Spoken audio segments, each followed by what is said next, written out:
Association and on many other fronts. Devika, back to you. Thank you so much, Rishabh, for that session, and thank you so much, Mr. Sibal, for joining us virtually at the third Law and Constitution Dialogue. Without further ado, I now announce our next panel, another very pertinent, pressing issue for many decades now, but more so for this time around, particularly for this government. Women's reservation, what is the plan? Joining us to take this conversation forward, we have with us Ms.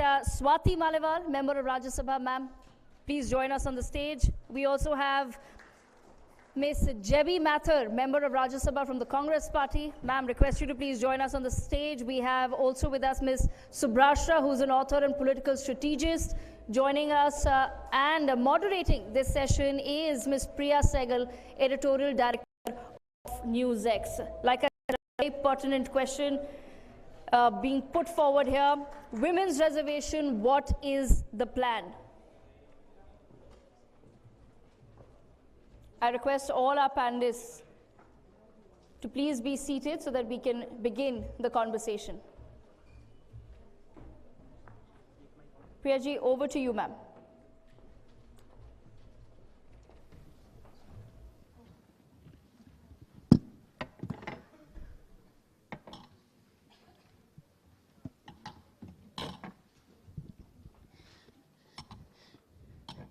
Hello and welcome, and thank you all for joining us for what is really a very important part of our session and part of politics also, the Women's Reservation Bill. As we know, the bill has been passed in Parliament, but there is a delay in its implementation. We are going to be waiting for the caste census, we are going to be waiting for delimitation, and uske baad will be the implementation of it. So Shubrasta, I'll begin with you first. Why the delay? Everybody is saying karna hai to abhi bhi kar sakte hain. Parties like TMC and BJD have already given 33% reservations. So what are we waiting for? I hope I could answer your question, Priya. We have been waiting for it since 1971, if I'm not wrong. So we all know the course of the bill. I don't want to get into the details of that.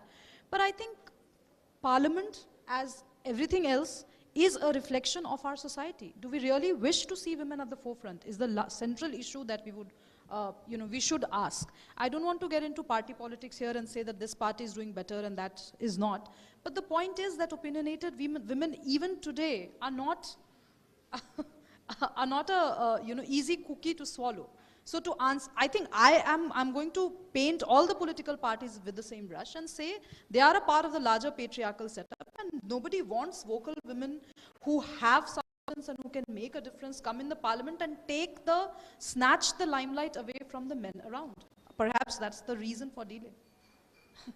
Jebi Mathur, why do you think, are you happy with the fact that, what the Congress could not do for so many years, the BJP has at least got the bill passed, even though, there is a delay, but at least we are on the right track?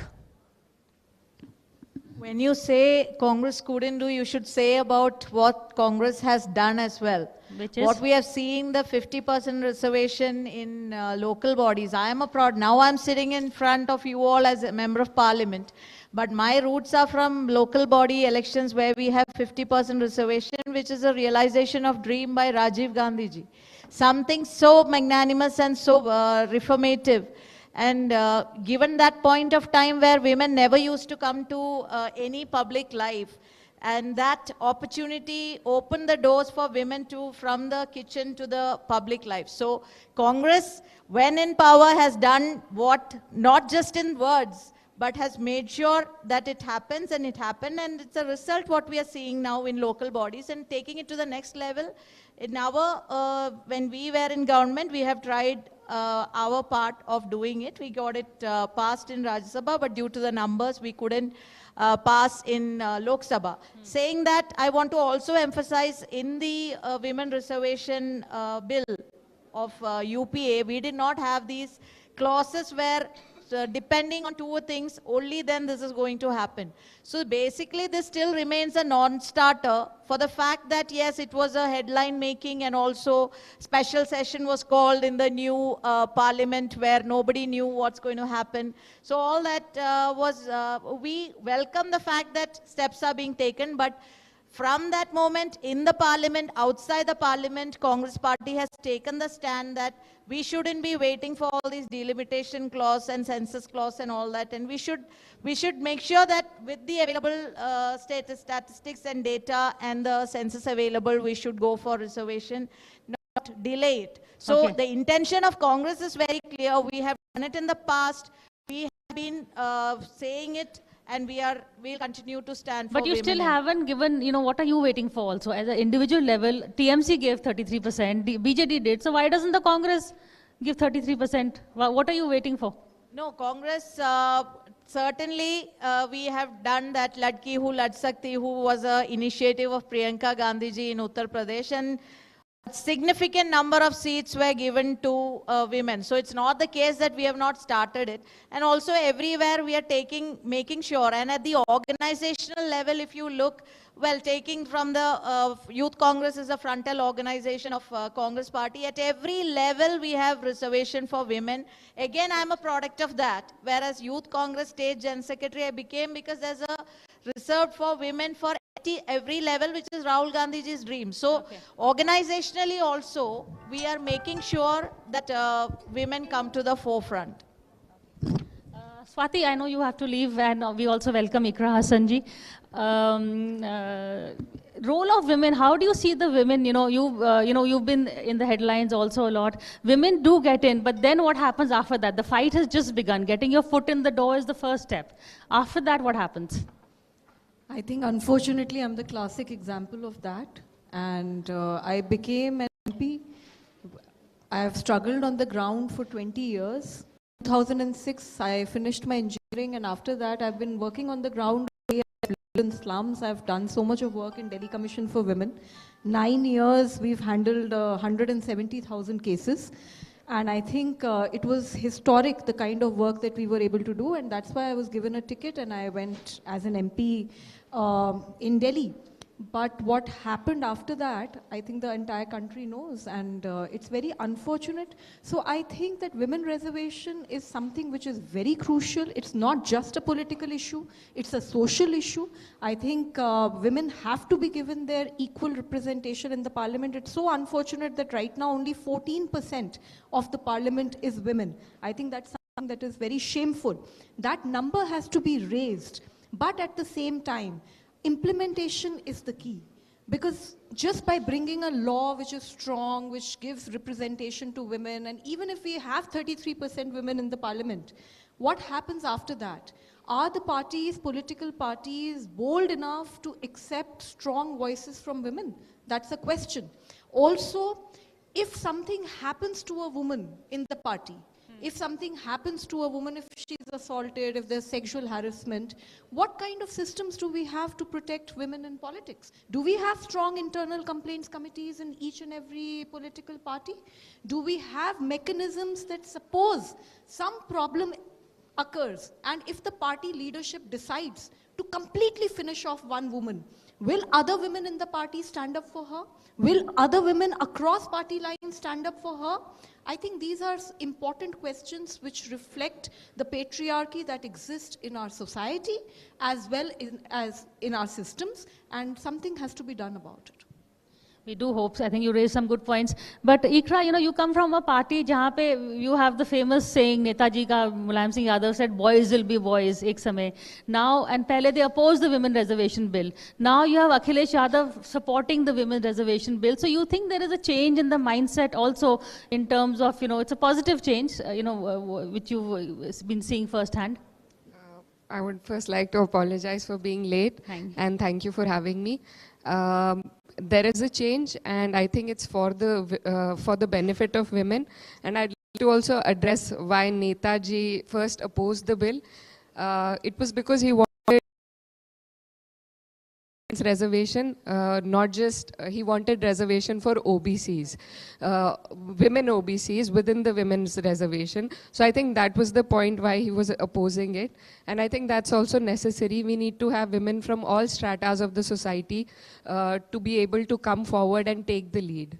And like my colleague just mentioned, it's not just about I think reservation is the first step, but what will we achieve by reservation? we will only enable a certain number of women to come forward. But are we as a country, as a society, ready for women leadership is the question. Or will we just tick mark 33% of women who will come forward? And like we've seen before, how at the very lower level, at the panchayat level, you have pradhans. And you have pradhan patis as well for the seats that are reserved. So it's not just for the sake of it that we demand women's reservation. I think the country needs to be ready for women to take lead, for women to be able to be leaders and lead the way for other women. And I think these dialogues, I would like to thank you for initiating these dialogues. And I think these are very important. This is a very important topic that needs to be discussed. And I've had the fortune to, right before the session, to visit Norway with the UN Women. And I would like to share some insight from there. They have a parliament which has 45% women representation. And they did so not with affirmative actions, but by enabling changes in the society. So it was very interesting to see how they've brought about that change. And I think something in that regard we also need to do as a society. For example, childcare there is not just a responsibility of the women, but the state has taken it upon itself to have creches, to have kindergartens where women can leave children. So they have paternal leave, maternal leave, and all of those things. And I think these things are very important if we need to take women forward. We need to first remove these foundations that women have on themselves. Only then can we expect for women to take lead in all spheres and fields. And I think the reservation bill is the first step in that regard, and we need to do much more. Actually, it's because we have feisty women like all of you in the panel that people are actually, taking notice, and this topic has more credibility. Swati, I know you have to leave, so I'll ask you one more quick question.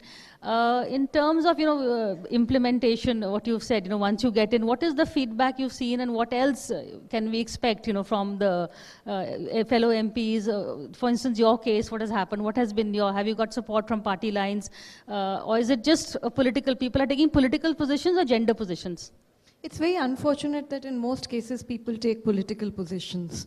As long as the accused is from another party, then everybody will come up and everyone will be talking about it and, trying to shame the other party.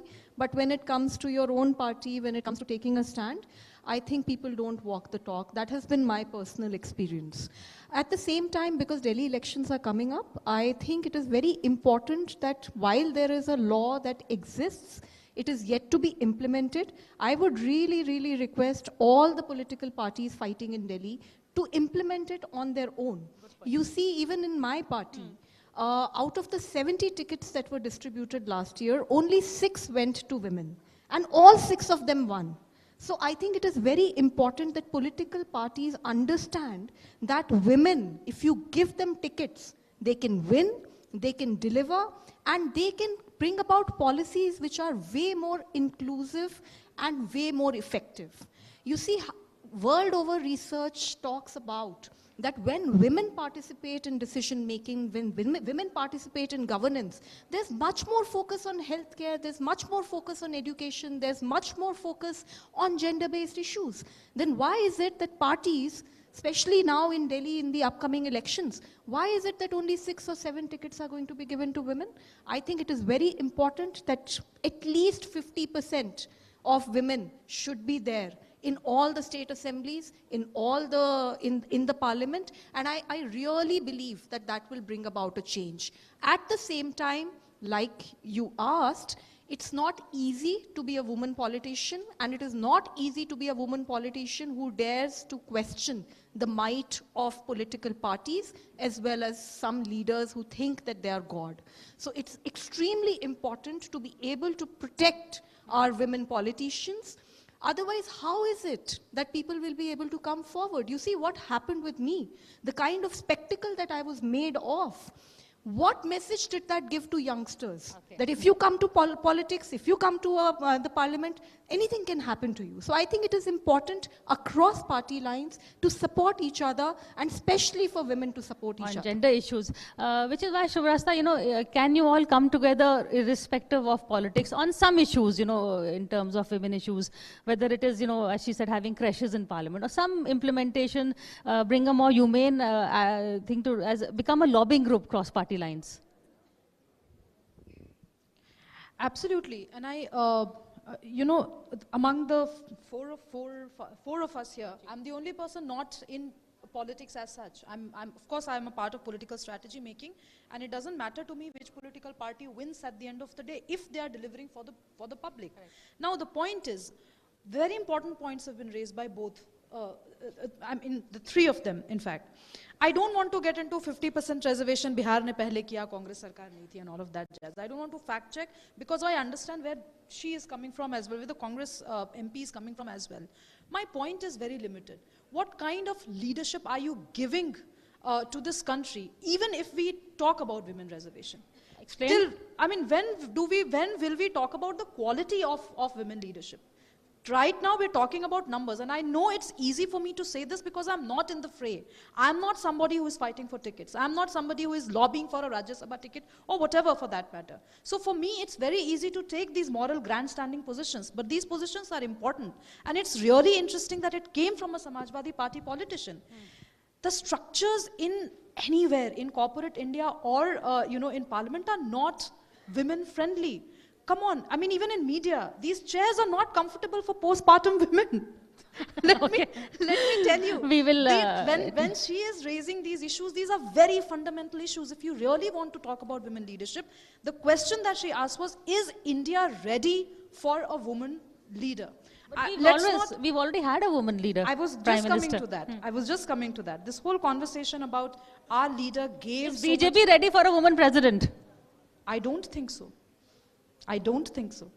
And I wouldn't say just about BJP. Any political party in this country today, if they do not come from, Congress, it's easy to say because Congress is a family-based, corporation. However much they would want to deny it, however much they would want to deny it.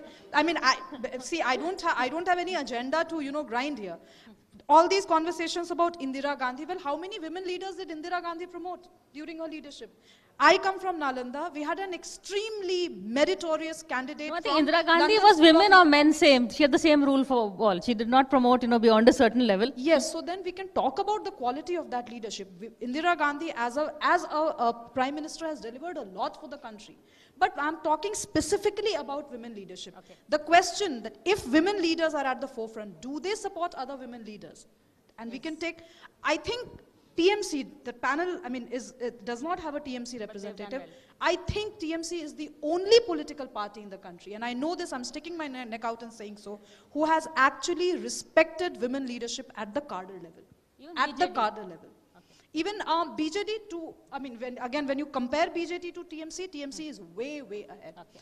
They have them. You might have issues with their ideological, understanding of women leadership and how they, completely dish their political opponents. But when it comes to giving a neck-to-neck fight with women, in terms of women leadership, I think TMC is way, way Let me bring JB now to. Yeah, so you don't even need to even ask. Before that, let me respond. Yes. So I want to actually draw the point that you look at United States of America with such a long democratic history. You cannot name one US president who is a woman, okay?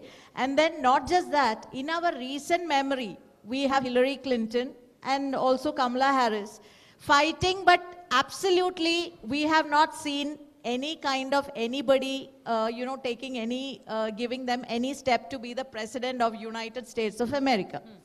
Now, come back to India. Who is India's first woman prime minister? Please. Indira Gandhi. And which party does she belong to? Okay. Who was India's first woman president? Who made? Congress party. But how many tickets has the Congress since? It's good to make leaders from one family. No, that's not right. Who was the first woman speaker in India? Who was the first woman chief minister? Because you were in power at that time, so you would have the first woman speaker. Kripalani, first woman chief minister.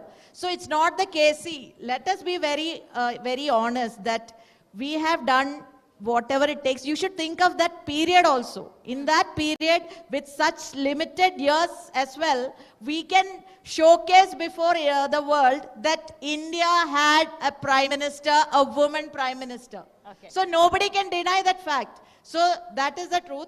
And this bringing in family, and just because one family, I disagree with that. Indira Gandhi is a woman icon. I think every woman in India feels proud of her. Although years have passed, and just attributing it to that Indira Gandhi is because she belongs to one family, I think that is totally very. We give you Indira Gandhi, we give you the first speaker, but what is the road ahead is what we are looking at. You know, you can't just keep saying, "Humne ye kiya tha."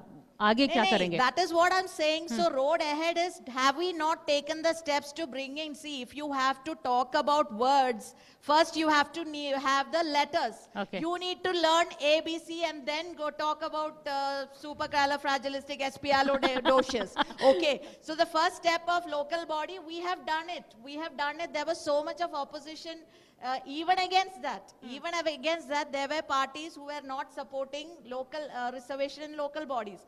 Now we are taking this next step ahead. Okay. So that is what we are saying. So Congress party in its thinking. Secondly, now if you are looking at the mindset of people, I want to just say that issue starts from the mindset of even women. There's an inherent inferiority complex somewhere that we should be behind. No, we should not be standing here. We should not come ahead. I think that should be broken in the largest perspective. Any party, any state, anybody, that perspective should be changed from within the woman, and we should be mentally prepared also to come and achieve and take on responsibilities and these posts as well. That is also one factor. Yeah. Okay.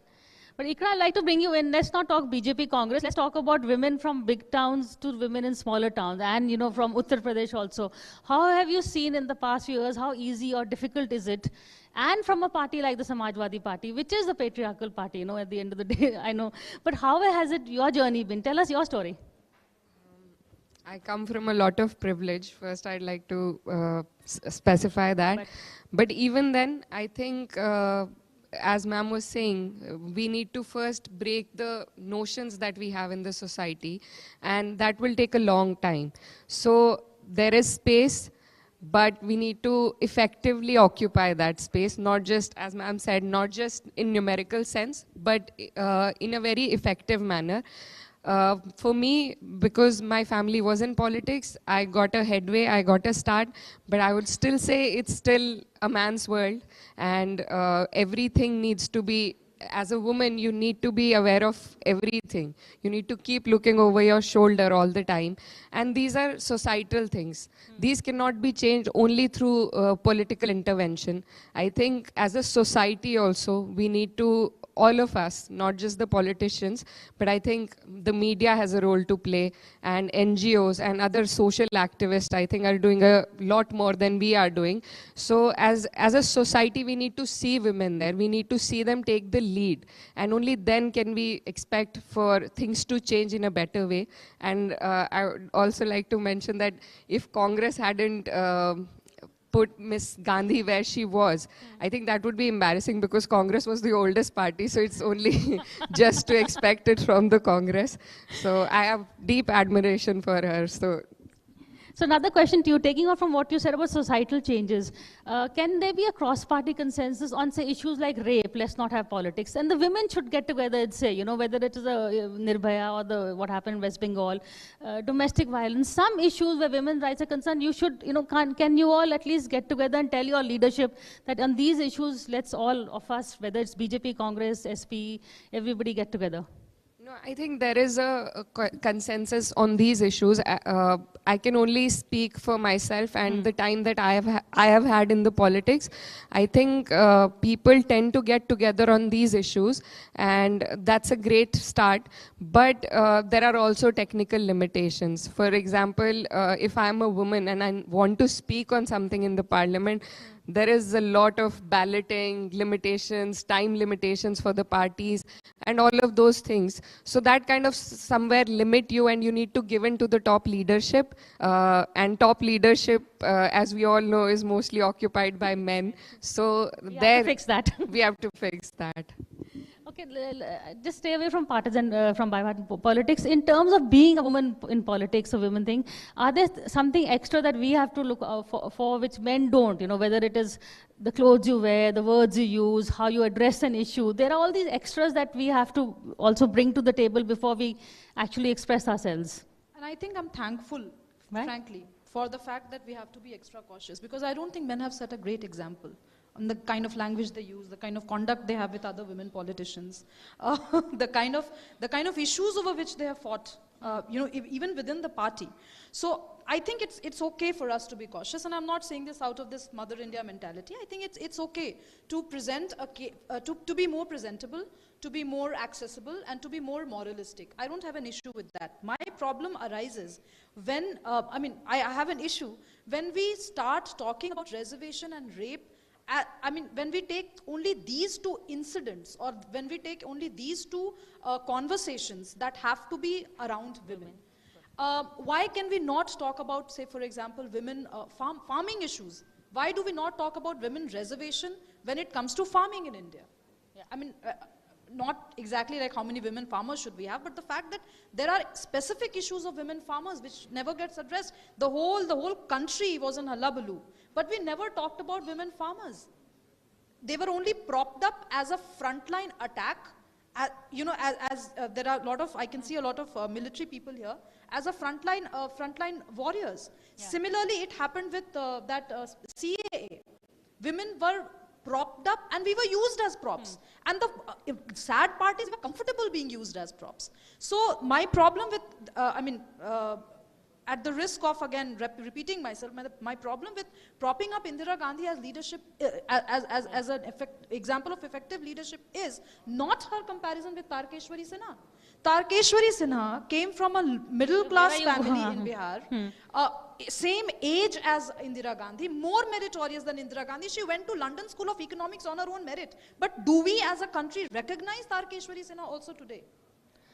I think there's a perspective to that. Let GV answer that. But also, I got it. We are out of time, so I want to give everybody some time. One question. Was the Congress party open to having a debate between Tarkeshwari Sinha and Indira Gandhi when they handed over the reign of Prime Minister to her? Simple question. I want a simple answer to this. No. See, in a democracy, people are elected by the situation, and then the MPs involved. If it's the chief ministers, MLAs involved, it's the parliamentary party's decision. So Indira Gandhi is considered to be the Iron Lady of India. We all agree. So we should be proud that we have a prime minister who is a woman, and not just woman, that she's respected worldwide. Why are we still debating Indira Gandhi today? No, Subrata, let her finish. Yeah, let her. She's still asking, madam is still asking whether she should have been made or should not have been made. Can we critique women leaders is the question. Can women leaders critique women leaders? Appreciate and critique at the same time. Because if we don't have this quality conversation, then what's the point of women reservation in parliament? Or anywhere for that matter? If we cannot improve the quality of the leadership that we have, then what's the point of reservation? Please, we have had, Pradhan. Okay, let me ask a good point. I've understood your point. Let her answer. No, about? No, she's saying that in terms of why are we promoting only one kind of woman? In terms of the quality of women leadership? No, quality of women leadership, it's there at every level. Now, when it comes to BJP as a political party, they are not interested to showcase or project Indira Gandhi's qualities is their political strategy or an agenda. So, you know, we don't have to agree to that. The fact that India as a country, in the history and in the books and in the records, when a country like United States of America still with such a long history cannot even show a head as a woman, we can show, we can portray, we can project, we can still say. Now we don't know now next Prime Minister when we are going to have a woman, but until then we can say that Indira Gandhi was. But will it be Priyanka Gandhi if the Congress has a choice, or will you go beyond? I think that is a question. No. See, Priyanka Gandhi ji has won with over 4 lakhs majority. We're debating that. We just say this is again, see, when it comes to politics, when you're contesting election and when you're winning, I think after winning that, you cannot be questioning whether what is the surname and then go behind the surname, and because of the surname is not the issue. People accept them, people love them. And that is why Priyanka Gandhi ji has won with over 4 lakhs majority. So if she has won, she has won. She's a leader. Now she's going to speak in parliament. I would say, you know, all of everybody, madam can also listen to what Priyanka Gandhi ji is going to speak in Constitution. Sure. But Swati, you know, just going beyond Priyanka Gandhi, Indira Gandhi, in terms of being a woman, are we judged for something extra than just our politics? Absolutely. I mean, every woman faces that in society. What you wear, what you talk, how you get up, how you sit down, what time are you coming back home, what time do you leave your home, everything you're judged at. I mean, I have felt it personally even in the parliament that what I wear is something that gets very noticed. Like I remember that one male politician walked up to me in the last session, and I was wearing Western formals, and I was told that अब तो हम आपको नेता बनाना चाहते हैं और आप साड़ी पहन के आया कीजिए. So I love wearing saris, I love wearing Western formals, I love wearing formal clothes to the parliament. Being a part of the parliament, being a member of parliament is a matter of great pride for me. Every time I walk inside the parliament, I feel that sense of responsibility. I feel so energized, and I feel that, you know, there's so much that we can achieve. But that's the way that everybody thinks. Yeah. Why is she wearing this? Why is she not wearing this? So I think it's important that, and it's something that is that's so entrenched in our society that, you know, you don't even sometimes feel that, oh, what did he say? Yeah. Because it was said in a very, it was said out of concern for me. It was said out of, you know, it was said out of that, like, you know, we really like you, do this. But it is said in those manners. Not without its patronizing touch, yes, but it is extremely patronizing because people don't realize, men actually don't realize. Okay. Ikra, last word to you, you know, taking into account what Swati has said, is it a plus or a minus being a woman politician? I think there are lots of plus, but like what she said just now, comments about how you look, they kind of diminish your credibility, I feel, because we're not here to be appreciated for the way that we are presenting ourselves outwardly. But comments like those kind of leave a bad taste in your mouth. And I think we've all been through those comments. And I cover my head. So a lot of attribute is given to, because I cover my head, so I get a lot of credit for it.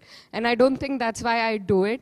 But to attribute things to your appearance, I think is unnecessary. And like ma'am said, male politicians or males in general unknowingly do it because it is so deeply entrenched in the society.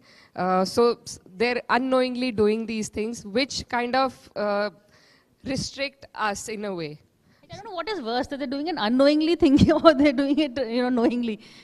There is no stop to it also. Like she was wearing Western formals.